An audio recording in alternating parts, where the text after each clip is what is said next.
Hey guys, it's Steven over KR Motorsports. It's been a little bit since we updated the Tundra project. Unfortunately, we never actually got around to doing the trans control.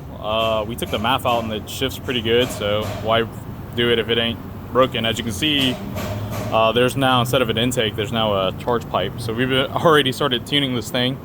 As you guys know, we like to do a lot of mid-mounted setups on our Z's and G cars, and no difference here. So let me climb underneath here so y'all can see it. So this turbo is a, I think it's a 98 millimeter. It's actually a turbo we had laying around at the shop. So it's not exactly the most efficient design, but you know, for a truck that's almost 500,000 miles on the original motor, I think this will do just fine. So we've been doing some light tuning on it. It definitely does feel way more powerful.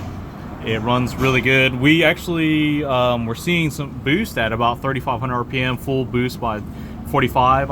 I just got done pulling some more ignition timing out of it to get it to spool up a little bit faster, and now we're actually seeing boost at 2,500 RPM. So we see boost a little bit sooner. That's definitely going to help with drivability, so we're going to test it long term to let you guys know. And as usual, you guys know we you know, we make a sump here, and then there's an oil return pump on the other side feeding it back.